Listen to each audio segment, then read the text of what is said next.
जय भीम, मैं राधा करुणा, आप देख रहे हो बहुजन हलचल। जय भीम फिल्म के बाद अब जयंती फिल्म चर्चाओं में बनी हुई है, जो कि अभी मराठी भाषा में देखी जा रही है। लेकिन जयंती फिल्म को हिंदी में देखने की डिमांड बहुत तेजी से बढ़ रही है। इसमें दिखाया गया है कि एक गतिशील बहुजन नायक की प्रस्तुति, जो कि शक्तिशाली वर्ग और राजनीतिक अभिजात वर्ग के खिलाफ न्याय दिलाने के लिए एक कठिन संघर्ष करता है। वह वर्ग की बाधाओं को दूर करता है और सामाजिक परिवर्तन लाने के लिए प्रतिबद्ध युवाओं के रूप में अपने व्यक्तित्व को फिर से परिभाषित करता है। बता दें कि बहुजन नेत्री डॉक्टर मनीषा बांगर फिल्म देखने के बाद अपनी FB वॉल पर लिखती है, दोस्तों कल हमने जयंती मूवी देखी और आज जयंती मूवी के पैनल में कहा कि सूर्य शिव कुमार की जय भीम मूवी से कई गुना ज्यादा और सशक्त तरीके से डॉक्टर भीमराव अंबेडकर की इमेजरी और उनके विचार शैलेश नारवाड़े की जयंती मूवी में जीवित हो उठते हैं।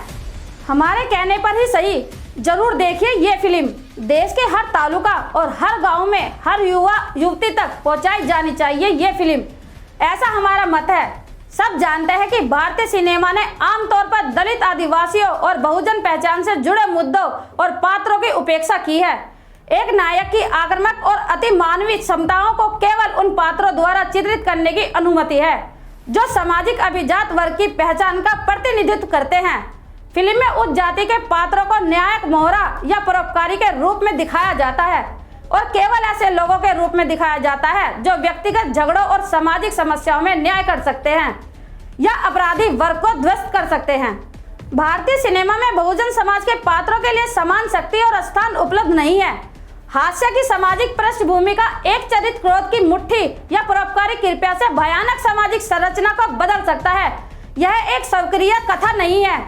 यहाँ तक कि कुछ अवसरों पर जहाँ बहुजन पात्रों को पर्दे पर चित्रित किया जाता है, उन्हें मुख्य रूप से गरीब या मनहूस लोगों के रूप में चित्रित किया जाता है, जिनके पास अपनी अनिश्चित परिस्थितियों को बदलने के लिए कोई एजेंसी और शक्ति नहीं होती है। दिलचस्प बात यह है कि समकालीन हिंदी और तमिल सिनेमा में निचली जाति और बहुजन पहचान की केंद्रीयता के आसपास की कहानियां धीरे धीरे महत्वपूर्ण होती जा रही हैं। वे अपने प्रतिनिधित्व के लिए पर्याप्त बारीकियां लाए हैं। Guddu Rangeela, Masaan, Manjhi, the mountain man, Newton, Son Chiraiya, Mukkabaaz, article 15, Pariksha और मैडम चीफ मिनिस्टर जैसी हालिया फिल्मों में कई बहुजन पात्रों को दिखाया गया है, जो कई फिल्मों में मुख्य धारा के नायक भी थे।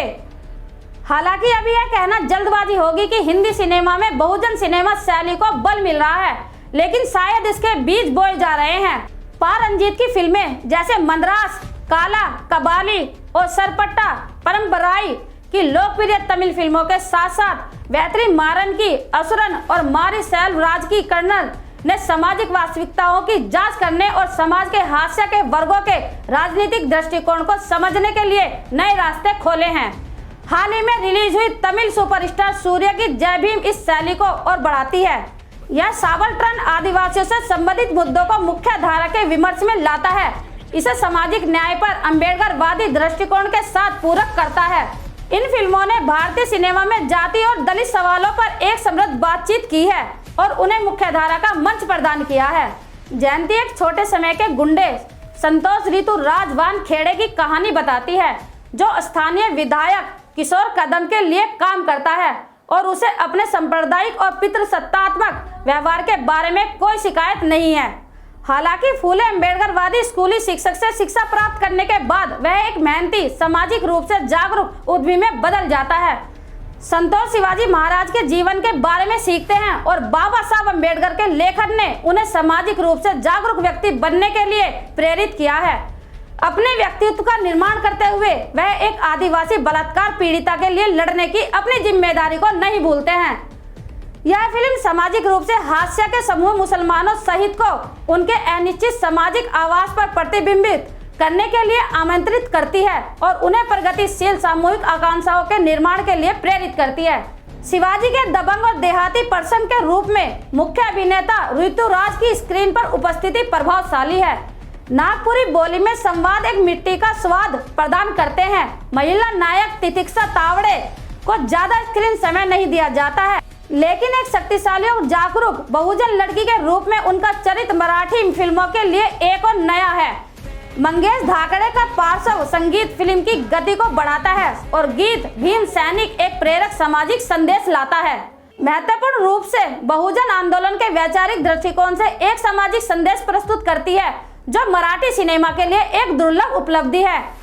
भारतीय सिनेमा के लिए यह एक दिलचस्प समय है। ऐतिहासिक रूप से वंचित वर्ग और संभ्रांत सांस्कृतिक स्थानों पर वैध दावे कर रहे हैं। पहले ही नागराज मंजुले की फैंट्री और सैराट ने रचनात्मक उत्कृष्टता और बॉक्स ऑफिस पर सफलता के लिए एक बड़ा मील का पत्थर स्थापित किया है। जयंती व्यक्तिगत संकटों और सामाजिक संघर्षों के तर्क से परे जाति के प्रश्न को बढ़ाती है। इससे पता चलता है कि बहुजनों में वीर क्षमता है और वे कानूनी और सामाजिक लड़ाई में आपराधिकता रूढ़िवादी अभिजात वर्ग को चुनौती दे सकते हैं और हरा भी सकते हैं। जयंती एक गतिशील बहुजन नायक प्रस्तुत करती है, जो शक्तिशाली वर्ग और राजनीतिक अभिजात वर्ग के खिलाफ न्याय दिलाने के लिए एक कठिन संघर्ष करता है। वह वर्ग की बाधाओं को दूर करता है और सामाजिक परिवर्तन लाने के लिए प्रतिबद्ध युवा के रूप में अपने व्यक्तित्व को फिर से परिभाषित करता है। मनोरंजन उद्योग के भीतर सिनेमा बहुत महंगा माध्यम है। इस क्षेत्र का पोषण सामाजिक अभिजात वर्ग द्वारा भी किया जाता है और यह उनके विशिष्ट सांस्कृतिक तर्क या सामाजिक दृष्टि के तहत संचालित होता है। सामाजिक राजनीतिक परिवर्तन में बहुजनों के ऐतिहासिक और वीर योगदान के बारे में स्वदेशी कहानियों को सिनेमा जगत में कुछ ही लोग पसंद करते हैं। भारतीय सिनेमा बड़े पैमाने पर बहुजनों को एक सामाजिक समस्या के रूप में देखता है, जिसका उत्थान उस जाति के परोपकारी गुणों पर निर्भर है। हाल ही में रिलीज हुई जय भीम की आलोचनात्मक समीक्षाओं में भी ऐसे आरोप सामने आए हैं कि नायक चंद्रू एक उदारकर्ता परिसर से दूषित है। जयंती में एक बहुजन अम्बेडकरवादी चरित्र को मुख्य नायक के रूप में चित्रित करना एक रचनात्मक और साहसी प्रयास है और यह केवल बहुजन सिनेमा के मार्ग को आगे बढ़ाएगा। आपकी इस पे क्या राय है? कमेंट्स बॉक्स में जरूर लिखें। मैं राधा करुणा फिर देखें नई खबर के साथ। धन्यवाद।